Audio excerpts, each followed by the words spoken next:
అందరికీ నమస్కారం. నేటి విజయనగరం వార్తలకి స్వాగతం. వీధుల్లో వ్యాపారం, ఇళ్లలో దొంగతనం. నగరంలోని కాళీఘాట్ కాలనీలో ఒక ఇంట్లో దొంగతనానికి పాల్పడిన ఇద్దరిని అరెస్ట్ చేసి వారి వద్ద 18 తొలల బంగారం వస్తువులను స్వాధీనం చేసుకుని రిమాండ్కి తరలించినట్లు ఎస్పీ వకీల్ జిందాల్ తెలిపారు. అతి వేగానికి నిండు ప్రాణం బలి. అతివేగం ట్రాఫిక్ నిబంధనలు అతిక్రమించి ప్రయాణిస్తున్న 2 వాహనాలు ఢీకొనడంతో నిండు ప్రాణం బలైన ఘటన పార్వతీపురం పట్టణంలో చోటు చేసుకుంది.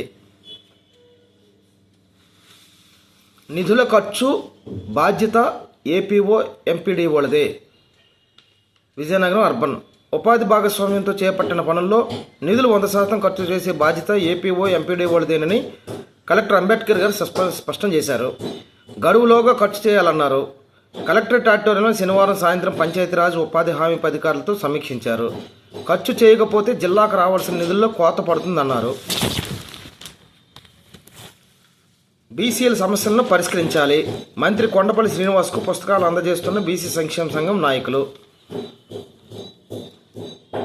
మహాసభలు విజయవంతం చేయండి.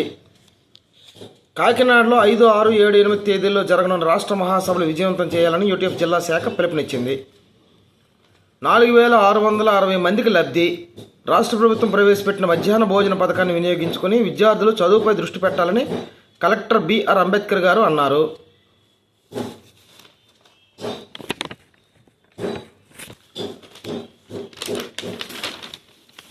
కంటోన్మెంట్ ఆర్యూబీ కింద పనులు ముమ్మరం. గత కొన్నేళ్లుగా వర్షపు నీరు, పైప్ లైన్ లీకులు, మట్టి, చెత్త చెదారంతో నిండి ఉన్న కంటోన్మెంట్ ఆర్యూబీ దగ్గర కమిషనర్ పి నల్లనయ్య ఆదేశాలతో ప్రజారోగ్య, ఇంజనీరింగ్ సిబ్బంది యుద్ధ ప్రాతిపదికన పనులు చేపట్టారు. చెత్త తొలగింపులు, లీకులను సరిచేశారు. శానిటరీ ఇన్స్పెక్టర్ బాలకృష్ణ తదితరులు పాల్గొన్నారు. లోక్ అదాలత్ అవగాహన సదస్సు. ప్రజా ప్రయోజన సేవల పరిష్కార శాశ్వత లోక్ అదాలత్ అవగాహన సదస్సు శనివారం సాయంత్రం గంటస్తంభం దగ్గర పీడబ్ల్యూడీ మార్కెట్, చేపల కూరగాయల మార్కెట్లలో నిర్వహించారు. ఈ కార్యక్రమానికి ముఖ్య అతిథిగా జిల్లా శాశ్వత లోక్ అదాలత్ చైర్మన్ జి దుర్గయ్య హాజరై మాట్లాడారు. ఇప్పుడు ప్రజాశక్తి పేపర్ చూద్దాం. ఈఎస్ఐ ఆసుపత్రిలో ఇష్టారాజ్యం. యాజమాన్యం తీరుతో తగ్గిపోయిన ఓపీ. ఖాళీగా 6 పోస్టులు. ఉన్న 10 మందిలోనూ 2 డెప్యుటేషన్. కొరవడిన ప్రభుత్వ పర్యవేక్షణ. ప్రైవేటుకు ధీటుగా ప్రభుత్వ కళాశాలలో విద్యార్థుల భవిష్యత్తుకు ఇంటర్ విద్య కీలకం. మధ్యాహ్న భోజన పథకం ప్రారంభించిన కొండపల్లి శ్రీనివాస్. పౌల్ట్రీ కార్మికుల ర్యాలీ, మానవహారం. వేతన ఒప్పందం చేసే వరకు పోరాటం ఆగదు. సిఐటియు జిల్లా నాయకులు. సంక్షేమానికి 100% రుణాలు ఇవ్వాలి. బ్యాంకర్ల సమావేశంలో కలెక్టర్ అంబేద్కర్ గారు. మత సామరస్యానికై సిపిఎం ఒంటింట ప్రచారం. దేశంలో మత సామరస్యాన్ని, దేశ సమగ్రతను కాపాడేందుకు ఇంటింటి ప్రచారం చేపట్టినట్లు సిపిఎం జిల్లా కార్యదర్శి వర్గ సభ్యులు రెడ్డి శంకర్రావు తెలిపారు.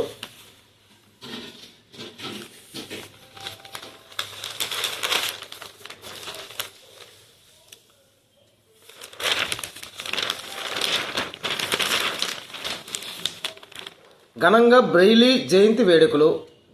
ఎస్సీ వర్గీకరణకు వ్యతిరేకంగా నేడు సింహగర్జన. పారిశుద్ధ్యంపై రాజీ పడద్దు.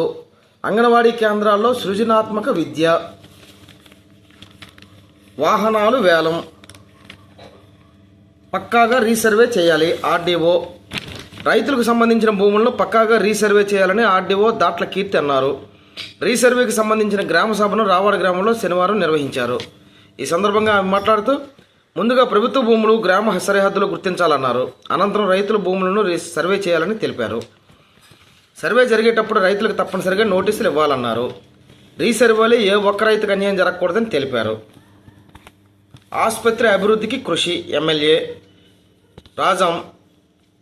పట్టణం ఏరియా ఆసుపత్రి అభివృద్ధికి కృషి చేస్తామని ఎమ్మెల్యే కోండ్ర మురళీమోహన్ అన్నారు.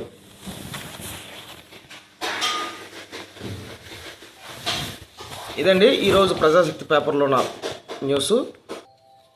మరో పేపరు సాక్షిలో చూద్దాం. కార్మికుల నిరసన ఉద్రిక్తం. అండగా వైఎస్ఆర్సీపీ. వెంకట్రామ పౌల్ట్రీ పరిశ్రమ కార్మికుల నిరసన ర్యాలీ, మానవహారం. జైల్లో పెడతారా పెట్టండి. మాజీ ఎంపీ బెల్లాన చంద్రశేఖర్. వేడుకగా జిల్లా యువజన ఉత్సవాలు. జిల్లా యువజన ఉత్సవాలు స్థానిక ప్రభుత్వ జూనియర్ కళాశాలలో శనివారం వేడుకగా జరిగాయి. చోరీ కేసులో 2 అరెస్టు. చోరీ సొత్తు స్వాధీనం, 18 తులాల బంగారు ఆభరణాల స్వాధీనం. మోటార్ రంగం కార్మికుల సంక్షేమ బోర్డు ఏర్పాటు చేయాలి. మోటార్ రంగంలో ఉన్నటువంటి అన్ని వర్గాల కార్మికులకు కేంద్ర సంక్షేమ బోర్డును ఏర్పాటు చేసి వారి సమస్యలు పరిష్కరించాలని road transport federation of India కార్యదర్శి లక్ష్మయ్య కేంద్ర ప్రభుత్వాన్ని డిమాండ్ చేశారు. పరిశోధన దృక్పథాన్ని మెరుగుపరుచుకోవాలి. గిరిజన యూనివర్సిటీ వీసీ ప్రొఫెసర్ కట్టమని. అకాడమిక్ ఎక్సలెన్స్తో పాటు పరిశోధన దృక్పథాన్ని విద్యార్థులు నిరంతరం మెరుగుపరుచుకోవాలని కేంద్రీయ గిరిజన యూనివర్సిటీ వీసీ ప్రొఫెసర్ టీవీ కట్టమని అన్నారు. యూనివర్సిటీలో కెమిస్ట్రీ విభాగం ఆధ్వర్యంలో ఫార్మా ఎసెన్షియల్స్ అనే అంశంపై 2 రోజుల పాటు నిర్వహిస్తున్న వర్క్షాప్ను శనివారం ఆయన ప్రారంభించారు. విద్యార్థులు నిబద్ధతతో చదవాలి. ఎమ్మెల్యే లోకం నాగమాధవి. ప్రభుత్వ కళాశాలలో మధ్యాహ్న భోజనం ప్రారంభం.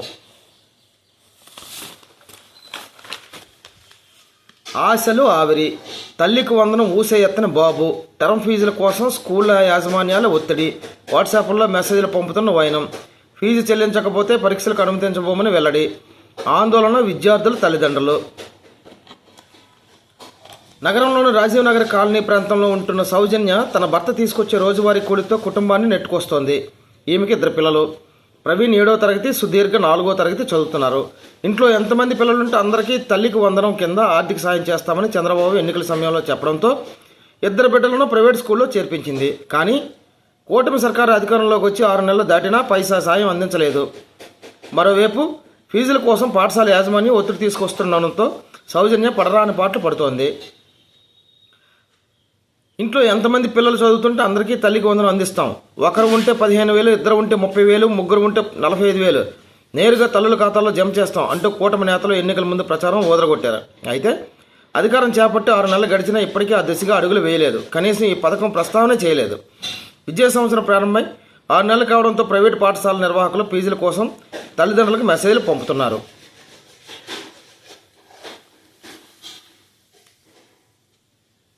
గ్రామ సభలను సద్వినియోగం చేసుకోవాలి. ఆర్డీఓ దాట్ల కీర్తి. అందుల ఆశాజ్యోతి లూయి బ్రెయిలీ. విజయనగరం వేదికగా క్రెడై ప్రాపర్టీ షో. హైబ్రిడ్ విధానంలో అభిప్రాయ సేకరణ. ఇవ్వండి నేటి వార్తలు. మళ్ళీ వార్తలతో రేపు కలుద్దాం. Thank you very much.